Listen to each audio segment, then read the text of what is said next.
Instalivros apresenta Esperança Inabalável, Max Lucado. É difícil encontrar esperança nos dias de hoje. Quer se trate de doença cardíaca ou câncer, insucesso ou dependência de trabalho, existem muitas razões para estarmos desacreditados. Em um mundo cheio de instabilidade, não precisamos de mais opiniões ou palpites. Precisamos das declarações definitivas de nosso Deus poderoso e amoroso. Em que a sua vida é construída? Nas circunstâncias da vida ou nas promessas de Deus? A resposta para essa pergunta muda tudo. Em Esperança Inabalável, Max Lucado mostra as promessas mais significativas da Bíblia, ensinando você a superar circunstâncias difíceis, mantendo o foco na esperança encontrada nas promessas das Escrituras, em vez de insistir nos problemas à sua frente. As promessas grandiosas e preciosas de Deus. Desde o primeiro capítulo, a Bíblia defende a confiabilidade de Deus. Sem exceções, quando Deus falou, algo maravilhoso aconteceu. A luz, a terra, as praias e as criaturas foram criadas pelo decreto dele, sem que recorresse a nenhum conselheiro. O que ele fala, acontece. E, para o leitor, só resta acreditar em uma verdade, a de que a palavra de Deus é garantida. Deus não pode e não tem como falhar em suas promessas. Suas alianças são invioláveis de forma contratual. Não são escritas na areia, mas sim em pedra. O que ele diz está fincado como verdade. Suas promessas são irrevogáveis por causa de quem ele é. Deus é imutável. Ele vê o fim desde o princípio. Ele nunca é surpreendido por um imprevisto. Ele também não faz correções no meio do percurso. Não está sujeito a mudança de ânimo ou a mudanças climáticas. Deus é fiel. Deus é forte. Ele não faz promessas além do que pode cumprir. Ele é poderoso para cumprir tudo o que promete. Deus não pode mentir. Ele nunca exagera, nem manipula, nem engana, nem bajula ninguém. Esse versículo não diz que é difícil ou improvável que Deus minta. O engano simplesmente não é uma opção, pois ele não quebra suas promessas. As pessoas honestas levam a sério a questão de cumprir a própria palavra, mas o bom Deus trata a questão com muito mais seriedade. Aquilo que foi dito sobre a fidelidade de Deus a Israel pode-se dizer quanto à sua fidelidade para conosco. A questão não é se Deus cumprirá suas promessas, mas sim se construiremos nossa vida sobre elas. No mundo de hoje, as pessoas estão morrendo por falta de esperança. Entretanto, o povo da promessa tem uma vantagem. Eles decidem meditar, orar e proclamar as promessas de Deus. E essas promessas servem como remédios. Do mesmo modo que o médico pode receitar um medicamento para o corpo, Deus dá promessas para o coração.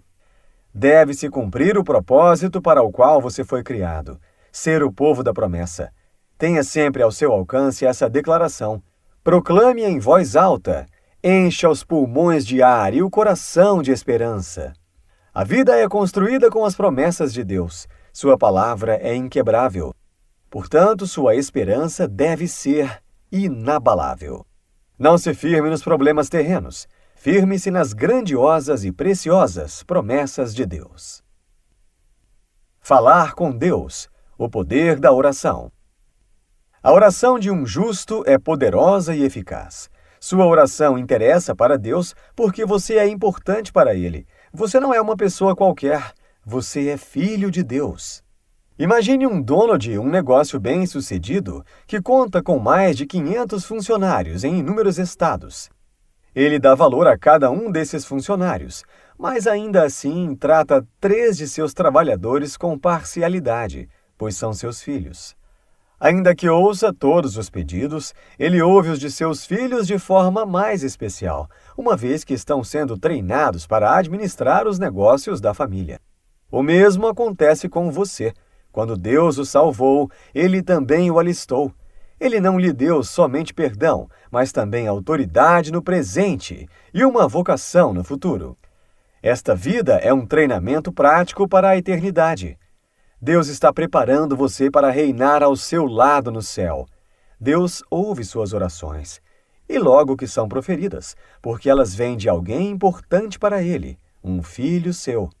Provavelmente você já se encontrou em uma situação impossível, se sentindo em desvantagem, vencido.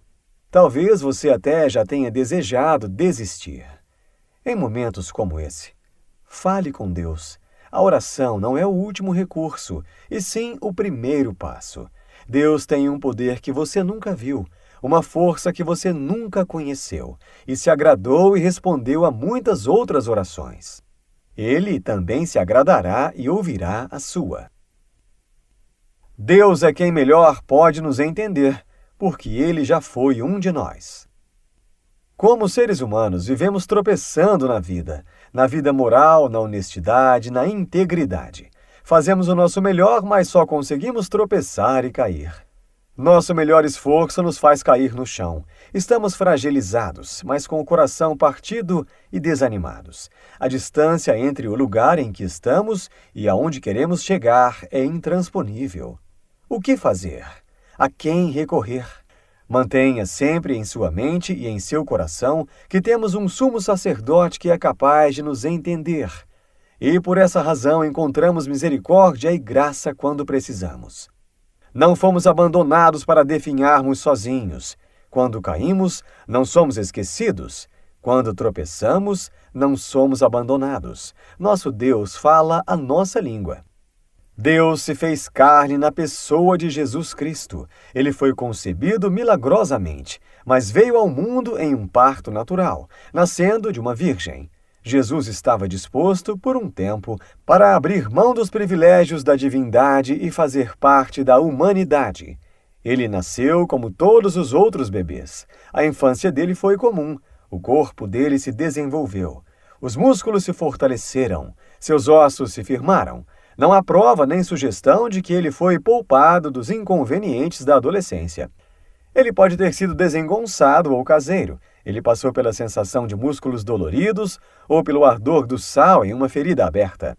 Quando adulto, ele se cansou a ponto de se sentar próximo a um poço e teve sono o suficiente para cochilar em um barco que balançava.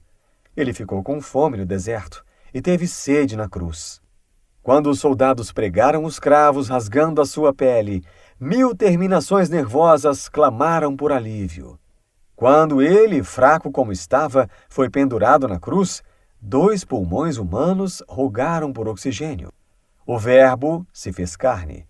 Será que essa promessa é importante? Se você se perguntar se em algum momento Deus consegue entender você, a resposta é sim. Quando se questionar sobre se Deus consegue ouvi-lo, a resposta é sim. Quando meditar se o Criador, que não foi criado, pode de algum modo compreender os desafios que você enfrenta, então reserve um bom tempo para pensar na promessa da encarnação. Jesus compreende as nossas fraquezas, pois como nós passou por todo tipo de tentação. Aquele que ouve suas orações entende a sua dor, e além disso nunca despreza nem desconsidera o problema físico, pois ele mesmo teve um corpo humano. Ele é tão humano que pode tocar seu povo, tão poderoso que pode curá-lo, tão celestial que falava com autoridade, tão humano que pôde passar despercebido pela multidão por 30 anos, totalmente homem e totalmente Deus. Não há condenação. Todos nós cometemos pecados, mas você já parou para pensar se o céu tivesse um relógio que medisse a dívida espiritual de cada ser humano? A Escritura sempre se refere ao pecado com termos financeiros, tanto que Jesus nos ensinou a orar pedindo misericórdia e perdão para nossas dívidas. Mas se o pecado é uma dívida, isso significa que temos um contador de transgressões em uma matriz de pontos no céu que marca cada infração? Na verdade, a dívida do pecado tem uma consequência extremamente séria. Ela nos afasta de Deus. Perceber a dívida moral leva algumas pessoas a uma prática frenética de boas ações. A vida passa a ser uma busca interminável de fazer o necessário, de ser melhor e de realizar mais. Uma busca de religiosidade. Mas talvez, no íntimo, ainda exista o medo avassalador. E se, mesmo tendo feito tudo isso, não tiver feito o suficiente? E ainda existe o outro extremo. Em uma forma de reagir aos pecados, algumas pessoas simplesmente escolhem não acreditar neles. Elas jogam tudo para o alto. Pessoas assim seguem a mentalidade de que nenhum Deus exigiria tanta coisa. Não dá para agradá-lo ou satisfazê-lo. Ele não deve existir e, caso exista, não merece ser conhecido. Será que o desespero e a incredulidade são as únicas opções? Nossa dívida é suficiente para nos afogar. Deus nos ama demais para nos abandonar. Portanto, Deus encontrou um modo para nos salvar. Nós não alcançamos o padrão que Deus estabeleceu. Fomos criados para sermos portadores da natureza de Deus, para falar, agir e nos comportarmos do modo como Ele fala, age e se comporta. Para amar o que Ele ama, valorizar o que Ele valoriza, honrar aqueles que Ele honra. Esse é o padrão glorioso que Ele estabeleceu, mas nós não conseguimos alcançá-lo. Por outro lado, Jesus conseguiu fazer isso. Cristo é aquele que não tinha pecado. Quando se fala em padrão, Ele é o modelo. Não pecar é ser como Jesus. Mas quem pode viver sem pecar? Podemos ter alguns momentos raros de bondade e praticar obras de caridade, mas quem dentre nós reflete a imagem de Deus o dia inteiro, todos os dias? Está escrito: não há nenhum justo, nenhum sequer. Não há ninguém que entenda, ninguém que busque a Deus. Romanos 3, 10, 11. As pessoas não devem ficar ofendidas com essa passagem. Nosso padrão não é o que as outras pessoas fazem. Nosso padrão é Cristo. E, comparados a Ele, nós somos apenas humanos. Jesus demonstrou como é a vida com Deus. A salvação, do início ao fim, é obra do nosso Pai. Deus não se coloca sobre uma montanha e nos diz para subi-la a fim de encontrá-lo. Em vez disso, Ele desce para o nosso vale escuro e nos encontra. Ele não deixa de pagar R$1 da nossa dívida para que completemos o pagamento. Ele paga cada centavo. Ele não se oferece para completar a obra que nós iniciamos. Ele faz a obra completa, do início ao fim. Ele não barganha. Ele lava os nossos pecados sem a nossa ajuda. A sua alma está segura. Sua salvação está garantida. Seu nome está escrito no livro sagrado. Essa é a mensagem de Deus, a promessa da graça. Não há condenação. Isso é o que as pessoas infligem sobre as outras, mas não o que Deus quer para seus filhos. Leve essa promessa consigo, em seu relógio de vida pessoal, enquanto você observa a dívida insuperável que tem, a dívida que você nunca poderá pagar. Declare a promessa. Agora já não há condenação para os que estão em Cristo.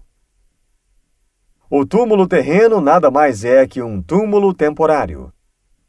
O que acontecerá com você no momento da partida? O cristianismo e a Bíblia revelam algumas garantias interessantes. Seu espírito imediatamente estará na presença de Deus. Você desfrutará de uma comunhão consciente com o Pai e com aqueles que se foram antes, e seu corpo virá ao seu encontro posteriormente. O paraíso é a primeira etapa do céu, mas não é a expressão final da nossa morada. A era final começará quando Cristo voltar no último dia. Os espíritos serão unidos aos corpos, resultando em um corpo espiritual. Do mesmo modo que uma semente se transforma em uma planta, esse corpo natural se tornará um corpo espiritual, e você amará a si mesmo. Mesmo em seus dias bons, você esteve sujeito a bactérias, ao cansaço e às feridas. Você nunca se conheceu como Deus o idealizou, mas essa hora chegará. Haverá um corpo sem dor, uma mente sem pensamentos que a distraiam. Enxergue-se como foi elaborado, totalmente íntegro, e enquanto estimula a imaginação, enxergue a terra como ela foi criada, completamente calma. Faça dessa promessa um dos tijolos do seu alicerce e veja a morte pela lente da ressurreição de Cristo. A sepultura certamente traz tristeza, mas não precisa trazer desespero. O túmulo não pode segurar Cristo, assim também não pode segurar você por muito tempo, pois Cristo habita em você. Essa é a promessa de Deus. Ele recuperará a criação. Ele é Deus de restauração, não de destruição. Ele é Deus de renovação, redenção, regeneração e ressurreição. Deus ama refazer e restaurar. A alegria vem pela manhã. Os manuais de autoajuda podem ajudar você a superar algum mau humor ou um acúmulo de problemas. Mas o que dizer de uma infância violenta, ou de um acidente debilitante, ou ainda de anos de dor crônica ou qualquer outra situação que cause dor, seja física, psicológica ou espiritual? Deus tem uma promessa. O choro pode persistir uma noite, mas a alegria vem pela manhã. Você já chorou rios de lágrimas? Já deixou a esperança de lado? Já teve dúvidas se alguma manhã colocaria fim a toda essa noite? Maria Madalena passou por tudo isso. Jesus restaurou sua vida e ela correspondeu ao favor. A alegria vem porque Jesus vem, e se não reconhecermos o rosto dele, ele nos chamará pelo nome. A melhor notícia do mundo não é que Deus criou o mundo, mas sim que Deus ama o mundo. Ele ama você. Você não conquistou esse amor. O amor que ele tem por você não acabará se você perder a cabeça, nem desaparecerá se você se perder, nem diminuirá com o tempo. Todos os dias da sua vida, você tem sido amado. Faça como o povo da promessa. Continue vindo a Jesus mesmo quando o caminho estiver escuro, mesmo quando todas as pessoas fizerem silêncio. Caminhe para Jesus, assim como Maria Madalena fez. Ela não possuía o entendimento da promessa de Jesus e foi procurar por um Jesus morto, não por um Jesus vivo, mas pelo menos ela estava lá. Por isso ele foi ao encontro dela. Você será tentado a desistir e fugir, mas não faça isso. Mesmo quando não tiver vontade, continue na caminhada para o sepulcro. Abra a sua Bíblia, medite, cante músicas de adoração e converse com outros cristãos. Coloque-se em um ponto onde possa ser encontrado por Jesus e o escute com cuidado. Aquele que parece ser um jardineiro pode muito bem ser o seu redentor. O choro vem para todos nós. O sofrimento nos deixa com o rosto inchado e o coração pesado. O choro vem, mas a alegria também. A escuridão vem, mas a manhã também. A tristeza vem, mas a esperança também. A tristeza pode durar a noite toda, mas não toda a nossa vida. Aqueles que acreditam receberão poder quando o Espírito Santo descer. Você já viu algum prisma? Nada capta o brilho do sol tão bem como um prisma triangular. Você pode passar horas a fio envolvido e fascinado com as refrações dessa simples ferramenta. Da mesma forma é a Tríade Santa: o Pai, o Filho e o Espírito Santo. Mas muitos cristãos confiam no Pai e no Filho e ignoram o Espírito Santo. Depois que Jesus ascendeu ao céu, o Espírito Santo passou a ser o agente principal da Trindade na Terra. É ele quem promete completar o que foi iniciado pelo Pai e pelo Filho. Apesar de todas as 3 expressões da divindade estarem em ação, o Espírito está à frente dos últimos tempos e promete nos dar poder, unidade, supervisão e santidade. Ele promete poder para os santos. Ele é a força animadora por trás da criação. A comunhão nem sempre é fácil, mas a unidade sempre é possível. O Espírito Santo não tem poder para fazer o que tanto tem vontade de fazer. Por isso, cada vez que uma igreja experimenta a comunhão, o Espírito Santo deve ser louvado. Toda vez que a igreja passa por conflitos ou desunião, o Espírito de Deus deve ser consultado. As promessas são eternas e sua esperança é inabalável. Todas as pessoas estão ancoradas em alguma coisa, em algum fundo de aposentadoria ou no seu currículo. Alguns apoiam-se em alguma pessoa, outros prendem-se a uma posição. No entanto, esses são objetos superficiais. Será que você ancoraria um barco em outro barco? Claro que não. É necessário algo mais profundo e que se apegue com mais firmeza do que outras embarcações na superfície da água. Mas quando você se ancora nas coisas desse mundo, será que você não está fazendo exatamente isso? Será que algum fundo de aposentadoria pode resistir a alguma depressão econômica? Será que a boa saúde pode resistir a alguma doença? Não há como garantir isso. O povo da promessa renova diariamente sua decisão de firmar suas âncoras em Deus. Faça a si mesmo esta pergunta: aquilo no que estou firmado é mais forte do que os desafios que enfrentarei? Insta Insights. Quando estamos mais fracos, as promessas imutáveis de Deus de viver dentro e através de nós são a nossa salvação. Deus ouve você porque te ama. Confie em sua promessa e ore por sua intervenção, que Ele intercederá. Neste livro você aprendeu que ações de carne e osso, maneiras cotidianas de viver e histórias inspiradoras daqueles que percorreram caminhos difíceis, cheios de verdades bíblicas, nos mostram o verdadeiro conceito de esperança. Cada um de nós possui uma lista de coisas que podem ser feitas de maneiras diferentes. Porque para cada problema na vida, Deus fez uma promessa. É dever cristão familiarizar-se com essas promessas para que sua própria lista de promessas possa ser escrita. Você não precisa ser uma pessoa religiosa ou espiritual para apreciar as promessas. Construa sua vida sobre elas. Já que as palavras de Deus são indissolúveis, a sua esperança será inabalável. Os ventos ainda soprarão, a chuva continuará a cair, mas no final você estará firme nas promessas de Deus. Gostou e quer aprender mais? O InstaLivros recomenda a leitura de Viver em Paz para Morrer em Paz, Mário Sérgio Cortella.